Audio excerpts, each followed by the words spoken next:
우리 본문 말씀을 다시 한번 주목해 보도록 하시겠습니다. 이 바울 사도께서 로마에 한 2년 갇혀 계시다가 우리가 잘 아는 대로 교리 서신이라 그러죠. 로마서, 그리고 이제 에베소서, 골로새서, 이런 책들을 교리 서신이라 그럽니다. 그리고 오늘 우리가 함께 다루었던 이 모든 교리의 가장 기준이 되는 성경책은 로마서였습니다. 로마서. 모든 사람은 죄인이었고 예수님께서 은혜로 우리를 건져주셨고, 그렇게 구원받은 사람은 어떻게 살 것인가, 그게 로마서의 큰 세 가지 주제거든요. 이것을 가장 기본적인 틀로 만들어가지고 모든 교리를 만들었다는 거예요. 조금 더 지나서 에베소서를 가게 되어지면 몇 가지를 더 얘기하게 되어지죠. 제일 먼저는 하나님의 계획이 있으시다. 그리고 그 하나님은 창조주가 되신다. 그런데 그 하나님 앞에 인간들이 범죄하게 되었다. 그런데 하나님께서 범죄한 인간을 건져주셨는데 그 일을 위하여 그 아들 예수 그리스도를 보내주셨다. 이런 하나님의 이 하신 일, 그 크신 사랑을 깨달은 사람들이 함께 모여 교회를 세우게 되었다. 그 교회는 성령께서 운행하신다. 그리고 세상 마지막에 반드시 심판이 있는데, 이 심판은 악에 대한 하나님의 심판이고, 악이 심판받을 때 우리는 주님께 영생 복락을 누릴 수 있는 온전한 구원을 이루게 되는 것이다. 이게 우리의 신앙의 가장 기본적인 골격입니다. 그런 것을 또 조직 신학이다, 그런 식으로 이제 표현을 하는 것이죠. 오늘 전도서에도 하나님을 경외하며 그 계명을 지킨다 하는 것이 사람의 본분이라는 것을 우리가 확인했었는데, 잘 아시는 것처럼 그 계명을 지키는 것이 곧 그분을 뭐 하는 것입니까? 사랑하는 거예요. 성경의 그 교리를 딱 움켜잡으면 하나님 사랑, 이웃 사랑, 뭐 그렇게 되는 것이죠. 그런데 문제는 그 내용들을 좀 더 명료하고 구체적으로 얘기하지 않으면 사람들이 잘 알아듣지를 못한다는 거예요. 그렇게 해서 성경 이야기가 꽤 길어지게 된 것입니다. 그런 면에서 이 바울이 디모데에게 이런 부탁을 하는 거예요. 본인이 유럽으로 건너가서 유럽 사람들에게 기본적인 교리를 가르치면서 편지를 보낸 거죠. 디모데에게. 주님의 몸된 교회를 잘 돌보려면 어떻게 해야 되는가 하는 얘기를 시작을 할 때 이렇게 얘기합니다. 내가 그 유럽에 있는 마게도냐로 갈 때 너를 권하였고 에베소에 머물라 한 이유가 있다. 어떤 사람들을 명하여 다른 교훈을 가르치지 못하게 하려고 하나님 말씀을 가르치는 너가 거기 있기를 내가 원했던 것이다. 왜냐하면 전도자가 없으면, 그 하나님 말씀에 이 능숙하고 전문적으로 정리된 사람이 없으면 한두 마디 하다가 점점 어떤 말을 하게 됩니까? 딴 말을 하는 사람들이 나타나게 된다는 거예요. 그런데 문제는 말을 정말 달변가가 생기면 사람들이 그 사람을 따라가게 되어지니까 그걸 이제 주의하려고 부탁을 하신 거예요. 그리고 또 이어 이런 말씀하십니다. 신하화하는 게 나오죠. 그렇죠? 여러분, 그 당시에는 그냥 신하라 되어 있지만 지금 우리가 적용할 때에는 이렇게 인식해도 괜찮습니다. 우리가 성공 신화 이런 말 쓰죠. 참 이번 한 주간에 또 그 대단한 이 업계의 어른들이 그렇게 별세하셨죠. 뭐 세상은 높고 할 일은 많다 하셨는데, 그런데 이분이 뭐 너무 할 일을 많이 하다가 할 일을 내가 다 못하게 되었다. IMF 오면서 대우가 무너졌지 않습니까? 그 뭐 아무것도 못 하시다가 이번에 이제 별세하셨죠. 우리가 그분들의 이야기를 책으로 읽으면 참 흥분이 됩니다. 왜냐하면 성공 이야기는 나도 하는 마음이 생기거든요. 그런데 그런 이야기를 뭐라 그런다고요? 성공 신화라 그래요. 신화. 하나님께서 이 나라를 긍휼히 여기셔서 어떤 지혜자나 리더를 보내셔서 백성을 살리려고 하시는 특별한 경우들이지, 그게 보편적인 얘기가 결코 아니거든요. 진리에 속한 얘기가 아니라는 거예요. 한 번은 어떤 아버지가 그 아들을 꾸짖었답니다. 야, 이놈아, 미국의 조지 워싱턴이라고 하는 그 대통령을 아냐? 그분이 너 나이 때 어떻게 했는 줄 아냐? 얼마나 정직했는지, 얼마나 성실했는지. 너 그렇게 살면 안 된다. 너 정말 조지 워싱턴처럼 위대한 인물이 되어라. 그랬더니 애가 가만히 듣고 있다가, 아빠, 조지 워싱턴이 아버지 나이 때 뭐가 된 줄 아십니까? 물어봤던 거예요. 말은 다 그럴듯한데 그런 신화 같은 이야기는 모든 사람에게 적용되는 게 아니라는 거예요. 의외로 교회에 많은 예화가 성공 신화거든요. 그런 신화 같은 얘기를 하지 말라는 거예요, 성경은. 그리고 또 말씀하십니다. 족보에 몰두하지 말아라. 성경의 많은 연대기들을 우리가 살피며 사람 이름들이 나오지만 그러나 성경이 명료하지 않은 부분들이 있다는 거예요. 왜냐하면 성경이 기록된 목적은 사람의 족보를 쓰는 게 목적이 아니거든요. 그래서 우리가 하나님 말씀을 대할 때에 말씀하고자 하는 그 의도가 어디 있는가, 그 의도를 파악하지 않으면 바르게 말씀을 보지 못한다는 거예요. 그런 것들을 주의하도록 부탁을 하신 거예요. 거기에 몰두하지 말게 하려고 하는 것이다. 이런 것은 믿음 안에 있는 하나님의 긍휼의 이름보다는 도리어 변론만 내는 것이다. 좀 전에 아빠 이야기에 애가 변론 내는 거 봤죠? 그럼 그렇게 애가 변론 내면 아빠는 기분 좋을까요? 나쁠까요? 내가 대통령은 안 됐지만 조지 워싱턴은 너같이 버려둔 애를 좁혔을 것이다. 뭐 그러지 않겠어요 또. 그러니까 뭐 이래도 저도 아무것도 아닌 거예요. 그런 것들은 다 실제로 중요한 게 있다는 거예요. 5절 우리 같이 한번 읽어봅시다. 시작.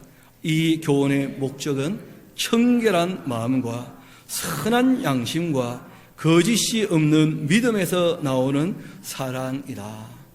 이것이 성경의 그 내용의 핵심이라는 거예요. 깨끗하냐 그 마음이. 근데 우리가 알게 모르게 가까이 있는 사람들하고 부대끼지 않습니까? 부대끼다 보니까 미워하는 마음도 생기고 미운정 그러죠. 미운정, 고운정 이런 게 생긴다는 거예요. 그래서 우리가 기도 시간에 이러한 마음들을 씻어내야 됩니다. 누구를 미워하거나 싫어하거나 부담스러워하거나 또는 두려워하거나. 저도 알게 모르게 누군가의 기대에 미치지 못하면 그 사람들 만날 때 두렵죠. 무슨 기대를 자꾸 얘기를 하니까. 그런데 요즘 다시 요한 1서를 보면서 깨닫게 된 게 있어요. 우리 한번 합시다. 온전한 사랑은 두려움을 내어 쫓는다. 그 사람에게 내가 어떤 사람이 되느냐보다 더 중요한 것은 내가 그 사람을 사랑하고 있는가. 이게 훨씬 중요한 거예요. 내가 사랑하지 않으면 괜히 두렵죠. 그 사람에게 평가받을 그것 때문에 두렵지 않겠습니까? 그래서 진짜 온전한 사랑은 모든 두려움을 내어 쫓는다는 거예요. 내어 쫓아. 그래서 일전에는 제가 세상에 두려운 사람이 몇 명 있었거든요. 그 중에 제일 두려운 게 우리 집 사람이라는 얘기 가끔 드렸죠. 그런데 이제는 더 이상 두렵지 않습니다.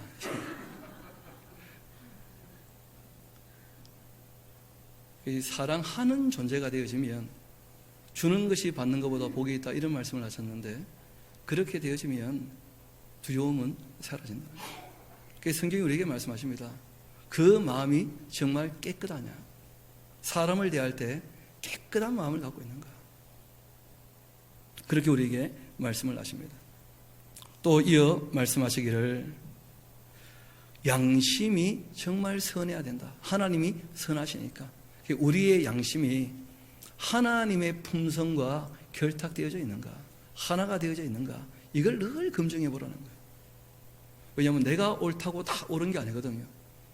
어떤 사람들이 자기가 옳은 이야기를 하겠다고 하면서 자기 인생의 철학을 쭉 풀 때가 있어요. 들어보면 다 그럴듯합니다. 근데 말씀에 비추어봤을 때 그렇지 않은 것들이 꽤 있다는 거예요.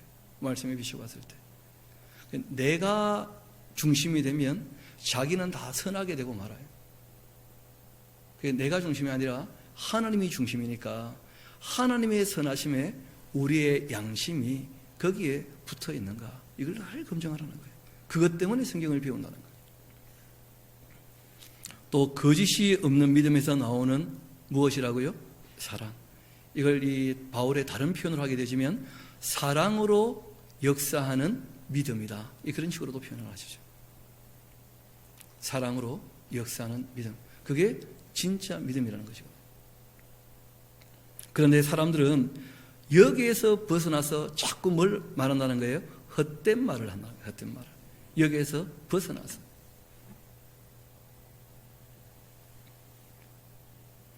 또 율법의 선생이 되려고 하는데 자기가 말하는 것이나 자기가 확정하는 것도 깨닫지 못한 사람이다. 그 신앙은 남을 평가하기 위하여 성경을 배우는 것이 아니라 내가 그 말씀을 따르려고 배우는 거예요. 내가 그 말씀을 따르려고. 남에게 자꾸 율법의 선생이 되려고 하는 것도 좋은 것이 아니라는 거예요. 함께 성경을 읽고 그 말씀을 같이 배워서 그 말씀을 함께 따라 사는 것이지 교만한 자세를 갖는 것 자체가 다 잘못된 것이죠. 이어 말씀하시기를 그러나 율법은 사람이 그것을 적법하게만 쓰면 어떻다는 거예요? 선한 것을 우리가 안다는 거예요.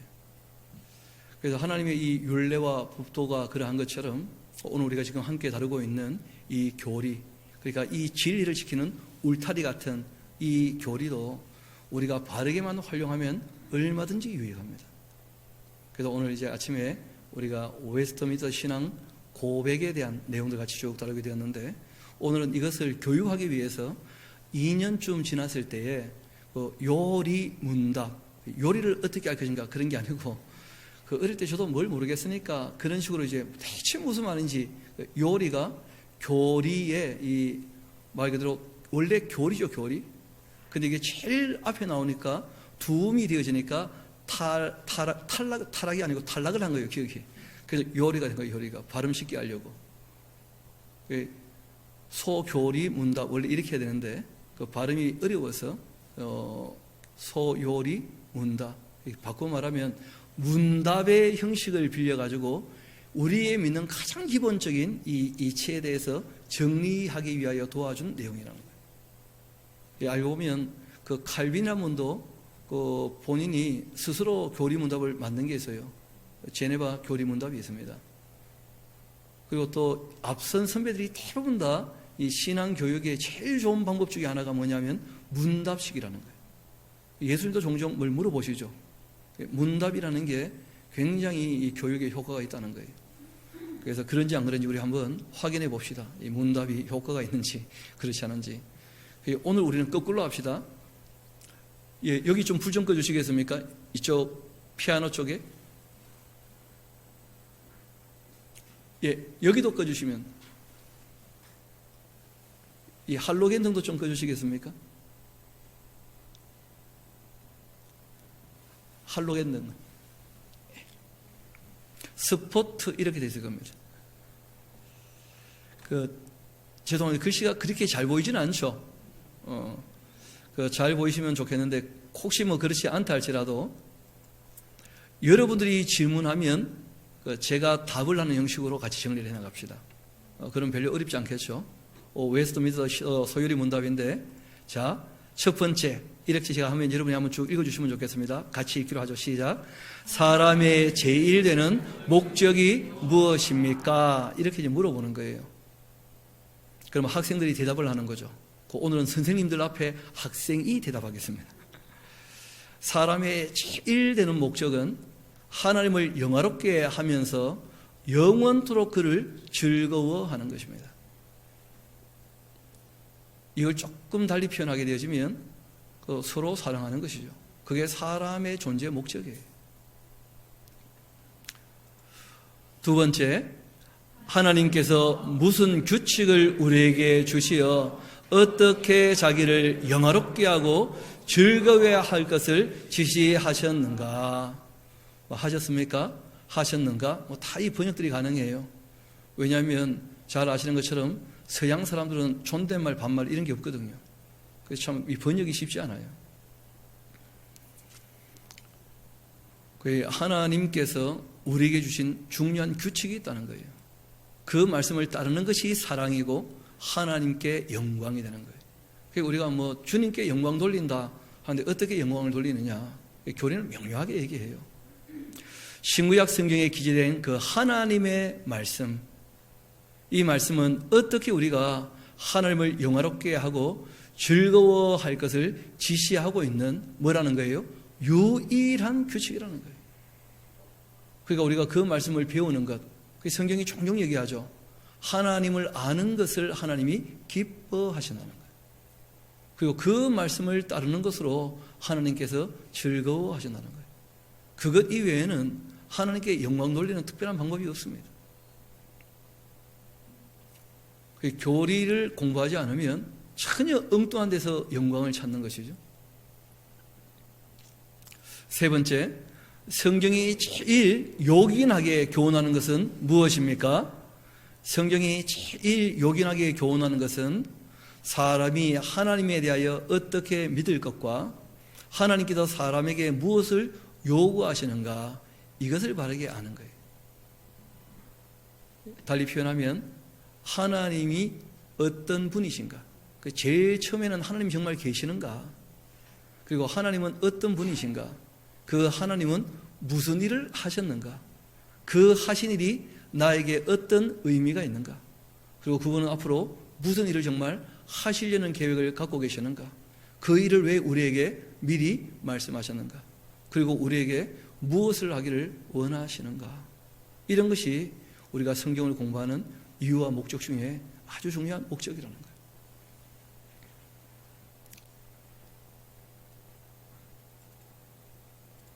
네 번째, 하나님은 어떤 분이신가? 하나님은 신이시다. 그 신이라고 할 때는 우리가 네 가지 꼭 얘기를 했죠. 스스로 계시고, 그리고 무소부지하시고, 전지전능하시고, 영원히 변하지 않으시며, 성경을 통하여 또 하나 계시한 게 있었죠. 성부와 성자와 성령 삼위일체로 계신다.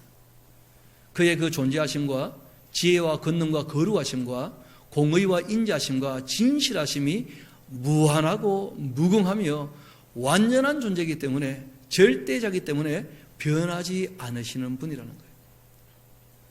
하나님이 어떤 분인가 얘기하는 게 그 참 쉽지 않은 얘기였죠, 그렇죠? 이런 정도로 우리 어른들이 말씀을 하신 거예요.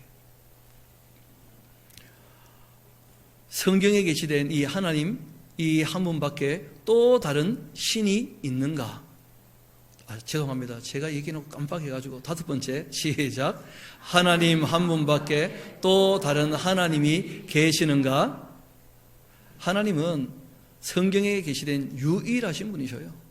한 분뿐이시니 참되시며 살아계신 하나님이시다. 자, 여섯 번째, 시작. 하나님의 신격에 몇 위가 계시는가? 하나님은 한 분이신데도 놀랍게 인격이 셋이라는 거예요. 그래서 하나님의 신격에는 삼위가 계시니 성부와 성자와 성령이시고, 이 삼위는 한 분 하나님이시다. 그래서 본체는 하나이시며 권능과 영광은 성부, 성자, 성령 동등하시다. 이렇게 이야기를 정리한 것입니다. 일곱 번째, 시작. 하나님의 예정은 무엇입니까? 하나님의 예정은 그 뜻대로 하신 영원한 경륜이신데, 이로 말미암아 자기의 영광을 위하여 모든 되어가는 일을 미리 작정하신 것이다. 한글은 확실한데 읽으면 명료합니까? 조금 애매한 게 남아 있습니까? 그렇죠.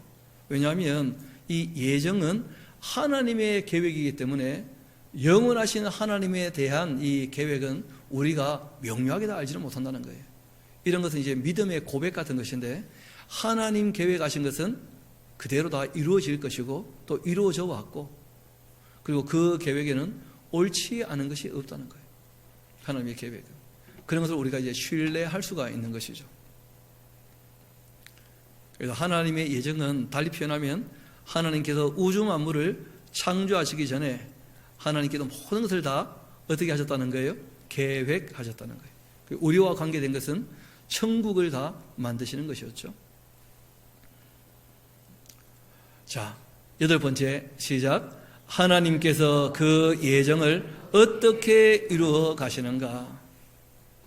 하나님께서 그 예정을 이루시는 것은 창조와 섭리하시는 일로 하시는 것이다.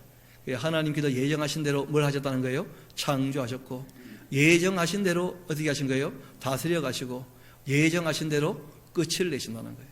그래서 우리가 하나님의 예정을 인간 역사로 달리 표현하면 하나님은 처음과 마지막이 되신다. 하나님은 알파와 오메가가 되신다.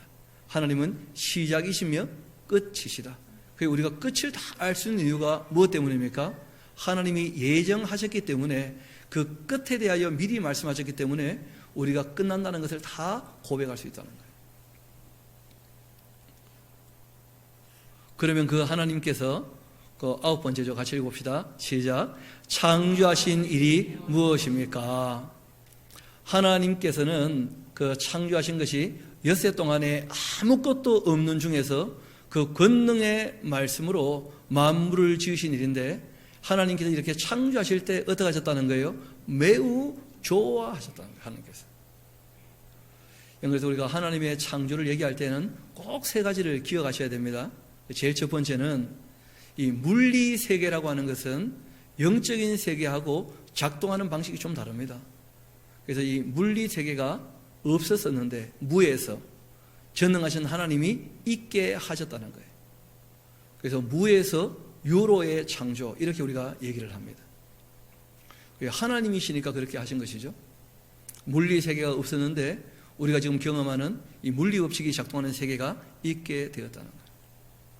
두 번째는 이 세계를 만드실 때 하나님의 창조는 완전한 창조였다는 거예요.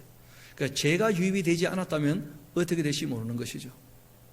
그래서 하나님은 필요 없는 것은 결코 만들지 않으십니다. 하나님은 다 필요해서 만드신 거예요. 그런데 우리가 살아가는데 보니까 우리 몸에 해로운 균들이 있습니까? 없습니까? 그건 이제 죄의 결과일 수가 있는 것이고, 또 한 가지는 우리가 다 알지 못해서 그럴 수 있다는 거예요. 그래서 이 창조의 이야기의 아주 세 번째가 중요한데, 우리 한번 따라합시다. 모든 것이 한 목적적으로 조화를 이루고 있다. 창조를 얘기할 때는 이 세 가지를 꼭 함께 기억을 하셔야 됩니다. 무에서 유를 창조하셨다. 완전한 창조를 하신 것이다. 그리고 한 목적적으로 조화를 이루도록 창조하신 것이다. 그런 것이죠. 그리고 열 번째, 시작. 하나님께서 사람을 어떻게 지으셨는가? 흙으로 빚어가지고 하고 생기를 불어넣으셨죠. 성경을 보면 그렇게 지으셨는데, 하나님께서 사람을 남자와 여자로 자기 형상대로, 그리고 지식과 공의와 거룩함이 있게 지으셨고, 하나님이 창조하신 모든 생명들을 어떻게 해요? 다스리라, 주관토록 그렇게 하셨다는 거예요. 하나님이 사람을 왜 지으셨는지, 그렇게 우리가 얘기를 할 때 하나님이 사람을 창조하신 목적이 있다는 거예요. 하나님의 창조 세계를 잘 관리하도록 그 하나님의 형상으로 정말 뛰어난 능력이 있는 존재로 그렇게 지으셨다는 거예요. 그런데 이 인간이 교만하게 되어서 문제가 되었던 것이죠. 욕심을 가지고 교만하게 되어서 그래서 죄를 짓게 된 것이죠. 11번째, 하나님의, 같이 한번 읽어봅시다. 시작. 하나님의 섭리하시는 일은 무엇입니까? 하나님이 섭리하시는 일은 지극히 거룩함과 지혜와 권능으로서 모든 창조물과 그 모든 행동을 보존하시며 처리하시는 일이시다. 쉽게 말하면 우리가 살아가는 데 필요한 모든 것들을 말없이 공급해 주신다는 거예요. 성실하게 일하심으로. 그리고 산자와 죽은 자를 반드시 어떻게 하실 거예요? 심판하실 거라는 거예요. 그것을 우리가 하나님의 섭리라 그래요. 창조하신 이 것들에 대하여 사람에게 맡기셨고, 사람이 주관해야 되기 때문에 그 관리한 것에 대한 평가가 반드시 따른다는 거예요. 그것이 이제 우리가 섭리라 그렇게 얘기합니다. 그런데 우리는 섭리란 말을 좀 달리 쓰죠. 하나님 섭리하시면 무조건 나에게 좋은 쪽으로, 본인이 평가할 때 좋은 쪽이 아니라는 거예요. 하나님께서 선한 길로 인도하시는 거예요. 그걸 우리가 믿어야 합니다. 그래서 눈앞에 나에게 이익이 되지 않는 것처럼 보여도 하나님 하신 일이 다 옳기 때문에 참고 얼마든지 기다릴 수 있다는 거예요. 그게 신앙인 것이에요. 신앙. 그런데 이제 문제가 생기죠. 12번째, 시작. 사람이 창조함을 받은 본 지위에 있을 때에 하나님께서 저들을 향하여 섭리하시는 중에 무슨 특별한 작정을 하신 것이 있습니까? 하고 물어보는 거예요. 하나님께서 사람을 창조하신 후 선택의 자유와 의지의 자유를 주셨잖아요. 그리고는 선악과를 먹지 말라고 부탁을 하셨죠. 그리고는 그 말씀에 완전히 순복할 것을 하나님께서 원하셨다는 거예요. 이 선악과를 먹지 않고 생명나무 열매를 먹었다면 영생을 주시는 것이죠. 이 생명의 언약을 맺고 선악을 분별한 나무의 씨와를 먹는 것은 그 죄를 지으면 죽으니까 먹지 말라고 하셨다는 거예요. 그런데 13번째 같이 한번 읽어봅시다. 시작. 우리 시조가 창조함을 받은 본 지위에 그대로 있었습니까? 죄를 범했다는 거죠. 욕심이 잉태하여 뭘 가져온 거예요? 죄를. 그 죄가 장성하여 결국 뭐가 되는 것입니까? 사망. 우리 시조가 임의대로 그 선택의 자유와 의지의 자유로 인하여 하나님께 죄를 범함으로써, 그 죄라고 하는 것이 뭐냐면 하지 말라는 것을 했으니까 하러 가는 것을 안 하면 다 죄가 되는 것이죠. 죄를 범함으로 창조함을 받았던 그 본 지위에서 하나님의 형상인 이 존재가 죄 아래에 있게 되었다는 거예요. 이 타락하게 되었다. 그 죄란 무엇인가? 우리 14번째 같이 한번 읽어봅시다. 시작. 죄가 무엇입니까? 죄라고 하는 것은 하나님의 법을 순종함에 있어 부족하거나 어기는 것, 이걸 죄라고 해요. 기준이 다 누구한테 있는 겁니까? 하나님께 있는 거예요.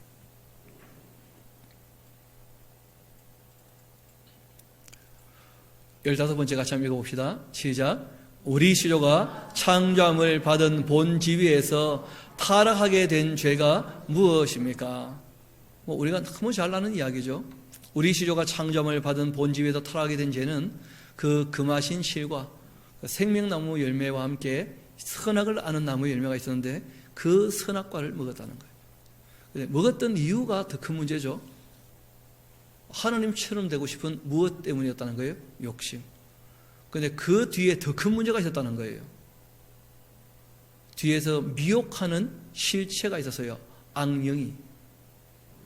뱀으로 나타나서 하와를 유혹했던 거 아닙니까? 결국 이제 하와는 하나님 말씀도 들었고 뱀 말도 들었다는 거예요. 근데 누구를 따라간 겁니까? 뱀 말을 따라가. 이게 문제가 되었다는 거예요. 하나님의 말씀을 따르지 않았던 것. 뱀 말을 따라갔던 것. 근데 그렇게 따라간 이유는 자기의 무엇 때문입니까? 욕심 때문이었다. 그래서 16번째 같이 한번 읽어봅시다. 시작. 모든 인종은 아담의 첫 범죄 중에 타락하였는가? 그렇죠. 여러분, 하와가 그 이름의 뜻이 뭐냐면 모든 살아있는 자의 어머니다, 그런 뜻이에요. 하나님이 영이 유효하시지만 사람을 남자 하나와 여자 하나만 만드셨다는 거예요. 모든 인류는 다 아담과 하와에게서 나오게 된 거예요. 그러니까 아담과 하와의 그 죄가 유전된다 이러면 좀 말이 어렵게 된 것이고, 실제로는 에덴 동산에서 쫓겨났죠. 생명나무 열매를 먹지 못하게 되었지 않습니까? 그래서 아담과 하와 이후에 태어나는 모든 사람은 영생을 스스로 힘으로 얻을 수 없는 죄 아래 있게 되었다는 거예요. 그것이 원죄의 개념입니다. 모든 사람은 태어날 때부터 다 죄 아래 태어난다는 거예요. 자기 힘으로는 영생을 얻을 수 있는 길이 아담과 하와의 실수로 다 막히게 되었다. 이 아담으로 더불어 언약을 세운 것은 저만 위하여 하신 것이 아니었었다. 그 후 자손까지 위하여 하신 것이었는데, 그로부터 보통 생육법, 왜 보통 생육법이란 말을 굳이 했느냐 하면 예수님은 보통 생육법으로 나신 분이 아니시거든요. 성령으로 잉태되어 동정녀 마리아에게 낳으셨으니까 예수님은 죄 아래 태어나신 게 아니라는 거예요. 죄가 없으신 분이에요. 예수님은 원래 안 죽어도 아무 문제가 없습니다. 사람이 되셨다 할지라도. 그런데 우리 죄 때문에 대신 어떻게 하신 거예요? 죽으셨다는 거예요. 그래서 보통 생육법으로 출생하는 그 인종은 모두 그의 안에 있어서 그의 첫 범죄에 참여하여 그와 함께 타락한 것이다. 이런 것 때문에 이제 요즘에 문제가 되는 거예요. 남자와 여자가 정통적으로 결혼을 해서 아기를 갖는 게 아니고 시험관을 아예 밖에다가 만들어 가지고 거기에서 이제 아기들이 잉태가 되면 그 아이는 죄가 있는 거냐 없는 거냐 뭐 그런 걸 물어보는 거예요. 여러분 어차피 그 난자의 그 정자입니다. 장소를 아무리 옮겨봤자 다 거기서 거기에 모든 인간은 다 죄 아래 태어나는 거예요. 죽는지 안 죽는지 보면 알 거 아닙니까? 그래서 요즘에는 생육 방법이 자꾸 바뀌고 있어가지고 헷갈리게 된다는 거예요, 사람들이. 근데 아무리 헷갈려봤자 난자와 정자가 만나지 않으면 아기는 되는 것이 아니라는 거예요, 어차피 다. 그래서 그 아기가 생기는 장소라는 것은 그리 중요한 게 아닙니다. 실제로는 옛날부터 그 본 부인의 아기가 없으면 그러면 두 번째 부인을 들여서 아기를 갖는 그런 일도 있었지 않습니까? 그러니까 이런 개념들은 그리 어려운 개념들은 아닌데 이 보통 생육법 하는 것이 너무 이렇게 경직되어 있는 인식을 갖고 있어서 그래서 오해가 있었던 것이죠. 그래서 예수님 이외의 모든 인간은 다 제 아래 태어난다는 거예요, 결국은 다. 자, 17번째 함께 읽어봅시다. 시작. 이 타락이 인종으로 하여금 어떤 지위에 이르게 하였습니까? 그 인간으로 하여금 이 타락은 죄 때문에 인간이 어떻게 되었다는 거예요? 비참하게 되었다는 거예요. 죄를 지었기 때문에. 여러분 어떻습니까? 여러분 삶에 그 스스로 아주 만족이 되십니까? 참 우리가 행복은 잠시 누릴 수는 있지만 이게 다가 아닌 것 같은데 그런 생각들 종종 듭니까 안 듭니까? 그거 들어요. 다. 이 사람들이 죄 아래 태어나서 비참한 존재가 되었다. 18번째 같이 한번 읽어봅시다. 시작. 사람이 타락한 지위에서 죄되는 것은 무엇입니까? 이 사람이 타락한 지위에서 죄되는 것은 아담의 첫 범죄에 유죄한 것과 근본 의가 없어진 것과 온 성품이 부패한 것인데 이것은 보통으로 원죄라는 것이고 아울러 원죄로 말미암아 나오게 되는 모든 실제 죄들. 그러니까 인간은 전적으로 어떻게 했다는 거예요? 타락하고 말았다는 거예요. 태어날 때부터 사람은 죄를 추구하게 되더라는 거예요. 죄 아래 태어나다 보니까. 그래서 예레미야가 그런 표현하죠. 만물보다 힘이 부패한 것이 뭐라는 거예요?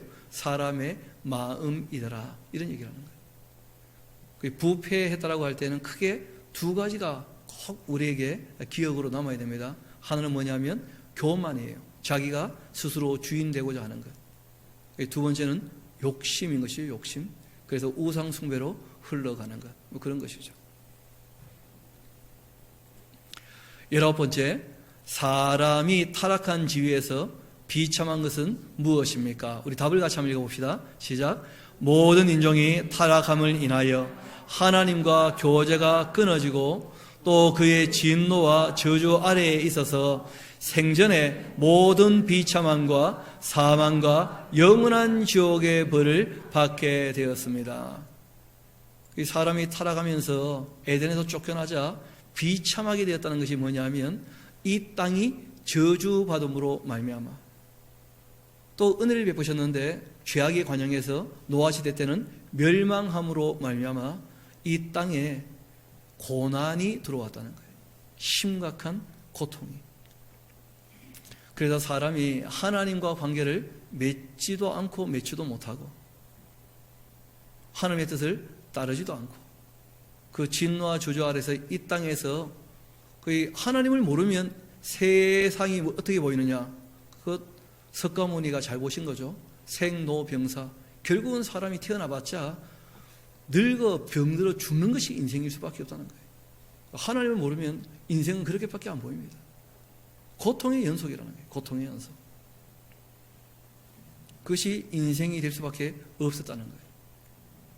그런데 그렇게 끝나는 것이 아니고 조금 더 살펴보게 되어지면 죽음 이후에는 또 뭐가 기다리고 있습니까? 지옥이 또 있는 지옥이. 참 끔찍한 얘기죠. 이것이 우리 인간이 처한 비참이라는 게 비참. 20번째 같이 한번 읽어봅시다. 시작. 하나님께서 모든 인종을 죄와 비참한 지위에서 멸망하게 내버려 두었습니까? 하나님께서는 홀로 그 선하고 신 뜻대로 영원부터 구속받을 자들을 영생 얻게 하시려고 선택하시고 은혜의 언약을 세우셨다는 거예요. 그러니까 쌍무적 언약 말고 하나님이 일방적으로 그 사랑의 열심으로 하시고자 하는 일이셨다는 거예요. 그래서 그 구속자 예수 그리스도로 말미암아서 저희를 죄와 비참한 지에서 건져내셨다는 거예요. 예수님께서 죄값을 치르셨기 때문에 하나님의 공의가 만족되었고 우리가 죄로 말미암은 비참해서 건짐받게 되었다는 거예요. 그것을 우리가 뭐라고 하느냐 하면 구원이라 그래요. 실상은 죄와 사망이란 말을 우리가 쓰고 있지만 타락한 인간이 처한 비참한 상황이라는 뜻입니다. 죄와 사망이라는 것이. 또 온갖 병도 또는 극빈한 이 가난도. 참 이번에 그 아픈 뉴스지만 따뜻한 뉴스가 하나 있었죠. 그 12살짜리 아들과 함께 먹을 게 없어가지고 그 슈퍼에서 물건을 이렇게 훔치다가 문제가 생겼는데 참 고맙게도 슈퍼 주인도 그런 부분에 관하여 다 넘어가지고 경찰 인터뷰하는 거 보니까 참 마음이 함께 짠하더라고요.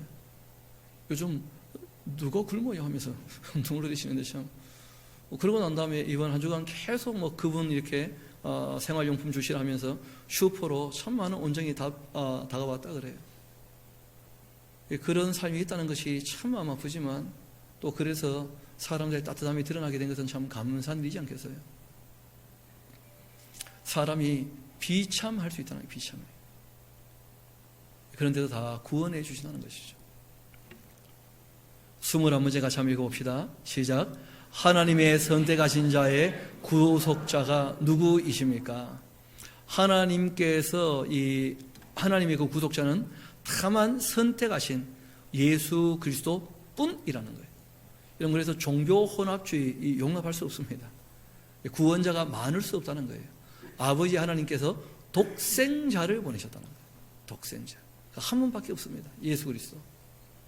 그러나 하나님의 영원한 아들로서 사람이 되셨고 그 후에 이 한위 성자라고 하는 이 하나님이신 그 위에 두 가지 성품, 참 하나님과 참 사람이시라고 하는 이 두 가지 성품이 온전한 조화를 이루고 있다는 거예요. 온전한 조화를. 그것이 이제 예수님의 존재죠. 그래서 이 영미권에 있는 사람들은 예수님의 존재를 여태까지 있었던 빙이 아니고 뉴빙, 완전히 새로운 존재라는 거예요. 하나님과 사람 관계에서 여태까지는 하나님이시든지 아니면 그 피조물인 인간이든지 이런 관계만 있었거든요. 그런데 그 중간에 중보자, 하나님이 사람이 되셔서 완전히 새로운 존재가 되셔가지고 아버지 하나님과 사람 사이를 어떻게 하셨다는 거예요? 화목해 하셨다는 거예요. 완전히 새로운 존재라는 거예요. 참 하나님과 참 사람 되신다. 자, 22번째 시작. 그리스도께서 하나님의 아들로서 어떻게 사람이 되셨는가? 우리가 그걸 어찌합니까? 신민들. 하나님의 아들 그리스도께서 사람이 되신 것은 참 몸과 지각이 있는 영혼을 취하사 성령의 권능으로 동정녀 마리아에게 잉태되어 탄생하셨는데 죄는 없으시다. 제가 보니까 성경 구절 그대로 하면 제일 쉬운데 영혼을 취하사 이런 말이 들어가니까 이제 헷갈리기 시작하는 거예요. 성령으로 잉태되셨는데 동정녀 마리아에게 나신 거예요. 그런데 놀라운 것은 하나님께서 그 마리아를 찾아가서 특별히 부탁을 했다는 거예요. 여러분, 이 성령으로 잉태된 동정녀 탄생은 이 우리 신앙의 굉장히 중요한 기준이며 관문입니다.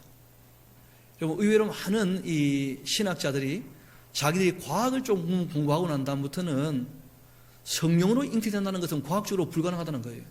당연히 불가능하죠. 그건 초월적 사건인데. 그런데 그걸 과학적인 잣대로 보면서 동정녀 탄생 같은 것은 없는 것이다, 이런 말들을 쉽게 안 하는 거예요. 여러분, 그 서울에 꽤 유명한 교회가 있었죠. 그 사랑의 교회라고. 옥하는 목사님이라고 아마 다 알만하신 분은 아실 텐데 그 아들 되는 첫째 아들이었죠. 옥성호 씨라고. 이 사람이 아주 상식이 좀 있는 것처럼 보여서 교회가 많은 부분이 타락을 했다. 또 서초동에 있는 자기가 어릴 때 신앙생활했던 그 교회는 너무 타락했다 하면서 이 사람이 막 이렇게 얘기를 해서 그렇게 여기던 사람들에게 큰 호응을 불러일으켰던 거예요. 그런데 이 사람이 성경을 제대로 안 보고 신학자들의 말을 수용하면서 이 신약 성경은 예수님의 제자들이 지어낸 책이라는 거예요. 성령님의 감동으로 된 게 아니고. 그 이유 중에 하나가 뭐냐면 동정녀 탄생을 못 믿겠답니다. 자기는. 그거 안 믿어지는 거 어떡합니까? 뻔히 아는데. 여러분, 믿어지는 것도 참 신비한 거예요. 그게 우리가 은혜라 그런 표현을 씁니다. 삐져나갈 것처럼 보이더니 참 성경을 놓고 자꾸 얘기를 하더니 신학자들 얘기를 자꾸 하더니 그 예전에 우리가 신학 때에서 다 얘기했던 것이거든요. 자유주의 신학이라 그래서 사람이 자기가 과학적으로 경험하는 것 이외에는 믿지 못한다. 그 초월적인 하나님의 세계를 인식하지 못하니까. 그러니까 성경 이야기가 마치 지어진 신화처럼 만들어진 이야기처럼 그렇게 오해하는 사람들이 점점점 많아지고 있거든요. 신학자 중에서도. 그러니까 이 믿음의 세계는 참 신비한 거예요. 그래서 우리 다 아는 것과 함께 믿는 것이 하나가 될 수 있게 되기를 소망합니다. 그 믿음이 든다는 거 참 감사한 일이에요. 요즘 들었던 내용 중에 참 안타까운 얘기였죠. 그런 사람이 그렇게 삐어져 나간 거 보니까 참 안 됐다 싶더라고요. 딴 게 안 믿어진 게 아니고 예수님의 그 죽으심 그리고 부활 이런 것도 다 못 믿겠다는 거예요. 구약이 그게 어디 나오냐? 우리가 다 찾아봤지 않습니까? 그게 성경을 별로 가까이 안 했던 거예요. 참 안타깝죠. 근데 그렇게 해놓고 본인은 하나님을 믿는데요. 구약의 하나님만 믿는데요. 그거 참 이상하죠, 그렇죠? 우리가 정말 조심해야 돼요. 교리의 가장 우선 얘기를 시작하는 것이 뭐냐면 신구약 성경 66권이 하나님께서 우리에게 주신 말씀이다. 여기서부터 시작하는 거예요. 하나님의 아들 그리스도께서 사람이 되신 것은 참 몸과 지각 있는 영혼을 취하사 성령으로 잉태되어 동정녀 마리아에게서 나신 것입니다. 그래서 예수님은 정상적인 생육법이 아니었기 때문에 하나님의 특별한 개입이시기 때문에 예수님은 죄가 있어요, 없어요? 죄가 없다는 거예요. 예수님은 아담의 후손이 아니라는 거예요. 그 어떤 분이 따지듯이 물어봐요. 아니 동정녀에게 태어났으면 반은 아담의 후손 아니냐? 뭐 그렇더라고. 자, 물어봅시다. 자판기에 동전을 넣고 커피를 뽑으면 반은 자판기 겁니까? 그러니까 뭐 그런 내용이에요. 그래서 예수님은 성령으로 잉태되신 것이다. 자, 23번째 시작. 그리스도께서 우리의 구속자로 무슨 직분을 행하셨습니까? 이걸 우리가 기름 부으신 삼중식이라 그러는 거예요. 삼중식. 그래서 예수님은 우리의 구속자로 선지자이시기 때문에 진리를 다 온전케 하셨고 또 제사장이시기 때문에 하나님과 우리 사이를 화해케 하시며 산 제물이 되셨고 왕이시기 때문에 우리의 모든 비참을 어떻게 하신 거예요? 책임져 주신 거예요. 왕이시기 때문에 그 백성의 필요를 다 채워주시는 거예요. 그런데 이 일을 하실 때 죽기까지 예수님이 죄가 없으시지만 죄 아래에 있는 것처럼 자기를 비참해 두셨다는 거예요. 그래서 아버지 하나님께 순종하실 때 죽음이라고 하는 비참을 경험하셨다는 거예요. 원래 죽음이라는 것은 죄의 결과거든요. 그런데 예수님께서 우리 죄값 때문에 예수님이 비참한 일을 당하셨다는 거예요. 그렇지만 부활의 영광으로 하나님께서 그를 영광스럽게 하셨다는 거예요. 그래서 이 예수님의 비하와 그 승기라고 하는 것은 예수님을 이해하는 데 굉장히 중요한 내용입니다. 예수님의 삼중직과 함께 예수님의 이 비참과 예수님의 종기케 되심, 이걸 꼭 우리가 기억해야 되겠죠. 자, 24번째 그리스도께서 같이 한번 읽어봅시다. 시작. 그리스도께서 어떻게 선지자의 직분을 행하시는가? 그리스도께서 선지자의 직분을 행하시는 것은 우리를 구원하시고자 하시는 하나님의 뜻을 그 말씀과 성령으로 말미암아서 우리에게 나타내신 것인데, 잘 아시는 것처럼 내가 율법을 완전케 하려고 왔다. 또 구약에는 여러 선지자들이 부분적으로 얘기를 했는데 마지막 날에는 그 말씀을 어떻게 하셨다는 거예요? 온전케 하셨다. 그러나 지금 너희는 내 말을 들어도 모를 것이다. 이후에 성령께서 오시면 내가 했던 말을 다 기억나게 하실 것이다. 그리고 성령께서 오셔서 지금 말하면 너희가 못 알아듣기 때문에 남겨둔 말이 있다. 장래일은 성령께서 나의 말을 따로 다시 하실 것이다. 그 요한계시록까지 다 기록된 것이죠. 그래서 예수님께서 진리를 가르치신 것이 이게 바로 선지자적 사명이라는 거예요. 25번째 같이 한번 읽어봅시다. 시작. 그리스도께서 어떻게 제사장의 직분을 행하시는가? 그리스도께서는 제사장의 직분을 행하신 것이 단번에 자기를 제물로 드렸다는 거예요. 그래서 하나님의 공의를 만족해 했다는 것입니다. 그래서 하나님께서 공의가 만족되셨기 때문에 예수님을 보시고 우리와 다시 화목해 되신 거예요. 그리고 그 예수님은 늘 우리를 위하여 뭐하고 계십니까? 기도하고 계신다는 거예요. 간구하신다. 26번째 같이 한번 읽어봅시다. 시작. 그리스도께서 어떻게 왕의 직분을 행하시는가? 그리스도께서 왕의 직분을 행하시는 것은 우리로 하여금 자기에게 복종하게 하시고 우리를 다스리며 보호하신다. 이걸 달리 표현하면 모든 필요를 책임져 주신다는 거예요. 그래서 뭐라고 하셨습니까? 무엇을 먹을까? 무엇을 마실까? 무엇을 입을까? 염려하지 마라. 내가 너희들의 왕이니까 내가 책임지겠다는 거예요. 그게 왕으로서의 예수님의 역할이셨죠. 그리고 우리 원수 사단에게서 우리를 어떻게 하시는 거예요? 보호해 주시는 거예요. 왕이니까 자기 백성을 지켜주신다는 거예요. 그런데 그렇게 지켜주실 때 우리에게도 한 가지 부탁하신 게 있습니다. 우리 한번 합시다. 먼저 그의 나라와 그의 의를 구하라.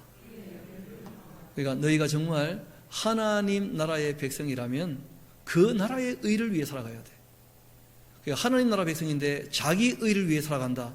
그런 사람들은 배신자고 반역자죠. 하나님의 나라인데 자기 나라를 따로 만들고 있는 거 아니겠어요? 그러면 다 배신자가 되고 반역자가 되고 하는 거예요. 그래서 성경이 얘기합니다. 먼저 그의 나라와 그의 의를 구해야 한다. 그렇게 말씀하신 것이죠. 27번째 같이 한번 읽어봅시다. 시작. 그리스도의 낮아지심은 무엇입니까? 그리스도의 낮아지심은 사람이 되어 이 땅에 오신 것인데 비천한 지위에 나셔서 율법 아래에 복종하시고 금생의 여러 가지 비참과 모든 모욕과 멸시와 천대를 받으셨다는 거 아니에요? 또 외모도 어떻습니까? 다 못났다고 말씀드렸었죠. 그 하나님의 그 진노하심과 십자가의 저주의 죽음을 받으신 것, 그리고 묻히신 것, 그렇게 해서 3일 동안이나 죽음의 권세 아래에 거하신 것, 이것이 예수님께서 비참하게 되신 내용이라는 거예요. 그래서 한번 그분의 높아지심은 무엇인가? 우리 28번째는 같이 답을 한번 읽어봅시다. 시작.